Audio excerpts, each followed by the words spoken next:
have to admit, the first time I saw one of the Opinel knives, I thought it looked ugly. I didn't like how it looked, and the opening mechanism kind of annoyed me because it didn't feel smooth to open it up. But then the second time I came in contact with the knife, I tried to cut something, and this was the moment when the magic happened. The Opinel was the sharpest knife I have ever used in my life, and it made so much fun cutting things with it. Tomatoes, onions, my own hand. On our journey we went to the Opinel Museum in France. There I realized what a big variety of knives the company produces. Now I really like the minimalistic design, and over time the knife became my favorite one to take with me for hiking or overall outdoor activities. Whether you're an outdoor enthusiast, a collector, or just someone who appreciates good craftsmanship, the Opinel has earned its place in the hearts of many. So let's take a closer look at how the simple yet brilliant knife came to be.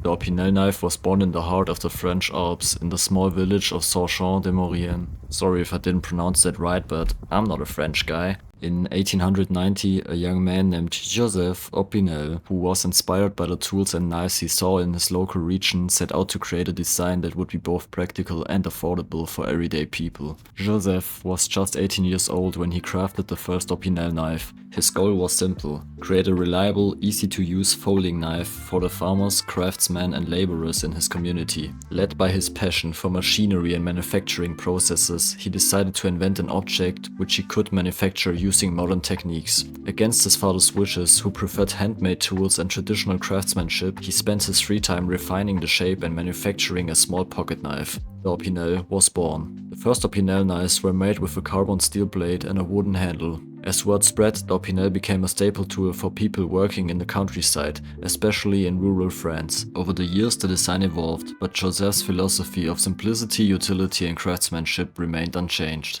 Joseph realized that he wouldn't be able to grow his business in the small town of Saint-Jean-de-Maurienne, so he began to search a new place for his production building, and he found it in the outskirts of Chambéry. One of the defining features of Opinel knives is their Vero-block locking mechanism. In 1955, Joseph's son Marcel Opinel, who had taken over the family business, introduced the Vero-block system. Before this, the knife blade was held in place by friction alone, which could be unreliable, especially when you're using the knife for more demanding tasks. Marcel's innovation was a rotating collar that locks the blade in place, providing a much safer and more secure design. This locking system became one of the key features that set Opinel apart from the other knives on the market.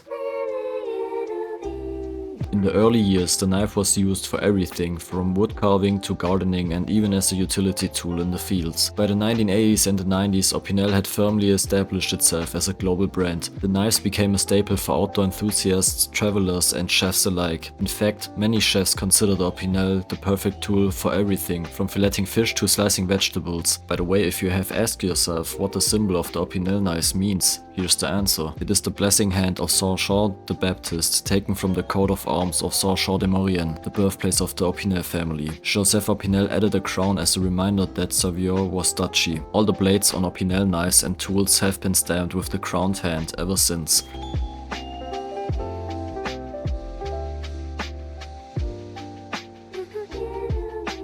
Opinel knives come in various sizes and models, from the classic number 8, which is probably the most recognized, to smaller models for more precise tasks, larger blades for serious outdoor work, or the biggest one, mostly for showcase purposes only. There are even many fakes produced, also portrayed in the Opinel Museum, which I found pretty funny.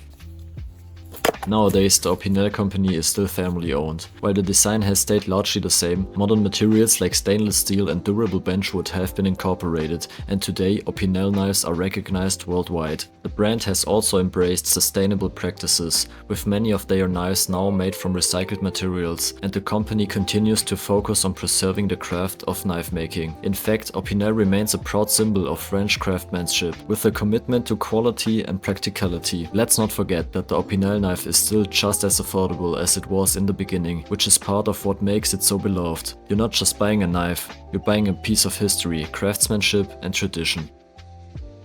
If you are traveling through the French Alps, I can only recommend checking out the museum and doing La Route de Opinel. The route is a trail on which you can find various monuments, or as I like to call it, Easter eggs, of the history of Opinel, like the former fabric of Joseph or the biggest Opinel in the world, which is located in the skate park of the town. The Opinel knife is a symbol of tradition, so whether you're using one for your next camping trip or just adding it to your collection, you're holding a piece of history. A knife that's been shaped by time, innovation, and the people who have relied on it for generations.